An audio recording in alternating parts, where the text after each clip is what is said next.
Since the start of my career as a young physician, through to my current duty as the Surgeon General, I have practiced medicine and leadership. I would like to share with you today a single, extraordinary experience that touched me personally, taught me very valuable lessons, and demonstrated for me once again that there is always more to learn about leading people. The date was Wednesday, January 13th, 2010 at 6 a.m. Just a few hours after the catastrophic earthquake struck the city of Port-au-Prince, Haiti, with hundreds of thousands dead or injured. I was woken by a phone call from my commander. His instructions were very concise. We are sending a humanitarian aid mission to Haiti, take our field hospital, and be there on the ground as soon as possible. The mission was clear. To save human lives, time was critical, and the faster we got there, the more lives we could save.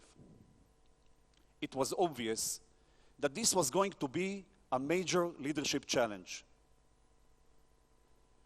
The thoughts I hope to share with you today are based on my own personal experience, but they also draw on 60 years of experience in the IDF Medical Corps, where responding to humanitarian emergencies and disasters all over the world has created a strong organizational culture of leadership in crisis. One of the leadership principles I believe in most is to always set the bar higher than what seems possible. We wanted to be in Haiti sooner than possible. We knew that with our capabilities, many of the wounded could still be saved. So we moved. We didn't wait to get all the answers. Our first and greatest challenge was to rapidly assemble 230 physicians from different specialties, nurses, technicians, and the logistics staff. As always, we knew we could count on the Israeli national ethic of rendering humanitarian help to those in need. Our people, with their constant on-alert mentality, didn't wait to be called. Hearing about the disaster on the news, they packed their bags, left everything behind, volunteered for the mission, and within hours, we had a full team organized and ready to go. We packed 100 tons of equipment on 2 cargo planes, flew halfway around the globe, and landed in the disaster area in the evening. We worked all night long to get the entire hospital ready by morning. And on Saturday, 8 a.m., we were the first advanced hospital in the region, fully operational and already treating victims of the disaster. Another world compared to the other hospital. Imaging department, I mean imaging, my God, they have machines here. They have actual operating rooms and it's just amazing. But we arrived to an incredibly welcome sight, the Israeli Field Hospital, the Rolls-Royce of emergency medical care. Thank you. Thank you. Being the first into the chaos, that's setting the bar high. 2 days later, my people raised the bar even higher. We admitted a 3-day-old baby who was bleeding severely due to a condition known as hemorrhagic disease of the newborn. Although we brought a lot of advanced medical equipment and drugs with us from Israel, we did not bring vitamin K, which was the critical cure for this baby's disease. One of my surgeons approached me and said, "My blood type is O-. It contains enough vitamin K factors. Take a small amount of my blood, inject it into the baby. It will save his life." I had some concerns about the possible adverse effects of such a procedure, and I wasn't willing to actively endanger the baby. But after a few hours, when it was very clear that the baby is going to die without treatment, the surgeon approached me again, insisting that we go ahead with this plan. Seeing no other option, I agreed.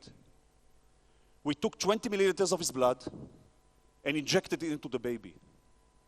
The clinical improvement was dramatic. The bleeding stopped almost immediately.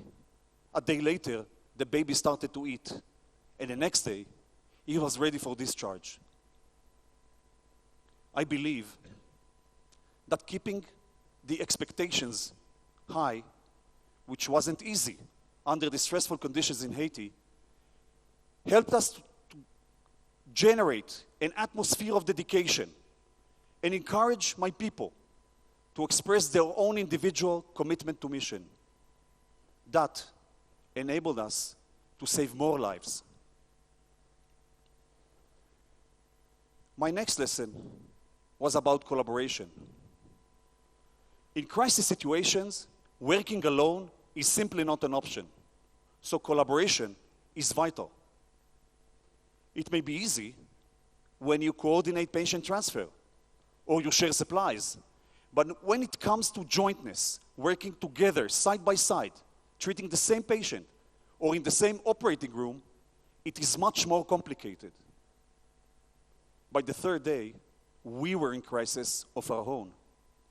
We had only 2 operating rooms, working around the clock, and hundreds of victims waiting in need for surgery. A Colombian surgical team approached us, asking if they could join. Thinking of formalities and of the potential risks related to differences in surgical procedures, I hesitated. But ultimately, I decided to bring them on board. After they set up in a hospital, I walked into the operating room and I was worried again. It was a Tower of Babel. The patient on the operating table, spoke Creole, which was translated into French, and from French into Spanish for the Colombian anesthetist, and from Spanish into English, and to Hebrew for the Israeli surgeons, and all the way back again. But within minutes, the spirit of medicine carried the day. And I saw before my eyes an elite surgical unit working according to the highest medical standards and in full collaboration. That Colombian team doubled our surgical capacity, and together we were able to perform more than 30 life-saving operations a day. After that, we were quickly joined by many others. Physicians from California, plastic surgeons from Miami and Tennessee, oral surgeons from New York, pediatricians from Brazil, and nurses from Canada. We did everything necessary to make all these very different people fit well into the life of a hospital, to work with us and to live with us. And it worked. It's easy to find plenty of excuses why not to work in complete jointness. But as leaders, we are obligated to overcome barriers of language and culture and to find ways to bridge differences in working procedures and legalities, to adopt collaboration as a strategy. Another important thing I discovered in Haiti was the power of something I like to call shared leadership. From the start of our operation in the disaster area, we wrestled with many complex and heart-wrenching ethical dilemmas. Most of the time, these were matters of life and death. Who should we admit from among the thousands of people waiting outside for whom we are the last hope for survival when we have only 70 beds? Should we dedicate our limited resources to a baby in need for long-term rehabilitation when he has no family and no place to go after discharge? Do we change priorities of treatment when we hear from a father that brought his wounded girl in, that she's the only survivor out of his 7 children? Who should get the only available pediatric ventilator machine? A single preterm baby who will need it for a very long time to stay alive? or several other children who will need it for a few hours each coming out of surgery. This time, I felt it would be better not to take all these decisions alone, but rather to involve our staff in the process and decide together. So we created a system of ad hoc ethical committees composed of several team members to assist in making the toughest decisions.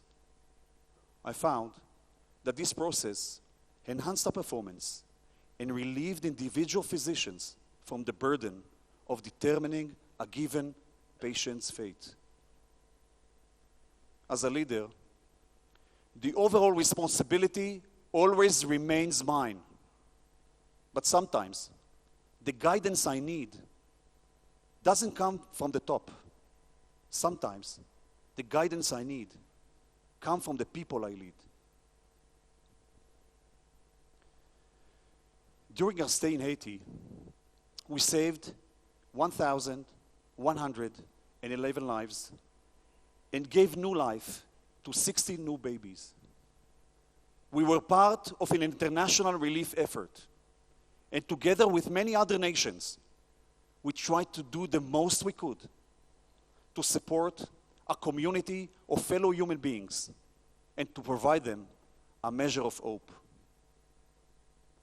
Since then, we have had the opportunity to aid in Japan after the tsunami in 2011, in the special humanitarian operation for the victims of the civil war in Syria, overcoming the barriers of a hostile border, and in the Philippines after Typhoon Yolanda in 2013, deeply collaborating within a small local hospital. And in each of these very different circumstances, the same principles held true, strengthening our confidence in the ideas I have shared with you today. I want to take you to Haiti one last time, but this time on a more personal note. Several days after we returned back home to Israel, the phone rang again. And once again, it was my commander on the line. He asked me a simple question. How do you feel? I told him that I was very proud of what our people have done there in Haiti. But I was also deeply frustrated because the people we saved there were just a tiny fraction of the many others who needed our help. He listened carefully, thought for a moment, and responded with a single sentence that affected me deeply and changed my perspective. In total darkness, even a single small candle can shed a great light.